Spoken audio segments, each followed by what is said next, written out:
Hi, I'm Robert Osborne for the Movie Channel. Well, Back to the Future 2 not only had a big opening week at the box office, it had the biggest opening week. The biggest in the history of motion pictures, believe it or not. And that's something for a movie that got panned by a lot of critics and is getting only so-so word of mouth from those who've seen it. Anyway, it took in an astounding $43 million in just 5 days, an all-time new record. It also left Harlem Nights in the dust. Eddie Murphy's new movie pulled $16 million in those same 5 days. Its second week in theaters. I'm Robert Osborne for the Movie Channel. Meet Miss Daisy Wortham. She is not a very good driver. It was the car's fault.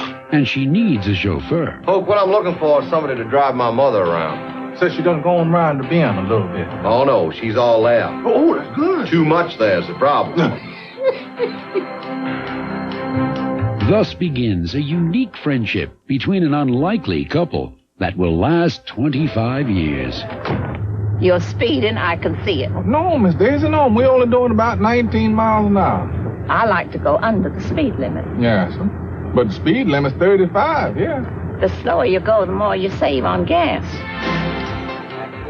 The story is called Driving Miss Daisy. And recently, Hollywood headed south to Atlanta to turn what was a Pulitzer Prize-winning play into a motion picture, a process that, according to producer Richard Zanuck, cannot be forced. The worst thing you can do is to try to manufacture a hit by compromising either in the cast or in the writing along the way. And so we set out to live up to the integrity of the original play. The film stars Morgan Freeman as Hope Colburn, Jessica Tandy as Miss Daisy, and Dan Aykroyd as Daisy's son, Booley. You're a doodle, Mama. It also features Patti LuPone as Booley's wife, Florine, and Esther Roll as Idella, Miss Daisy's unflappable maid.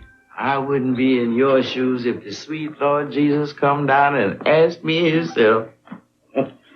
Instead of making this turn, going straight down that street till we continue to get... Having directed past films such as Tender Mercies and Crimes of the Heart, director Bruce Beresford was an ideal choice for the project. For Freeman, the part of Hoke was a continuation of a role he created in the original play, and portraying him again on film was a natural. You sure right about that. Some parts reach out and grab you, no matter what you have to do them. You settle into them like old shoes or an old coat. And just Hoke was one of those parts.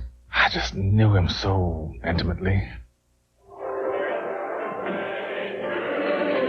During the course of the filming, Jessica Tandy turned 80 years old, and as far as she was concerned, landing the role of Miss Daisy was the only birthday present she needed. It's a wonderful script and a wonderful part. I think she's very different from me. She's so opinionated. She's so sure she's right about everything. She's having a wonderful sense of humor, though. Doesn't your baby look cute? Well, it's not exactly the word I'd pick. Hoke? Yes. You're my best friend. Oh, go on now, Miss Daisy. No, you are. You are.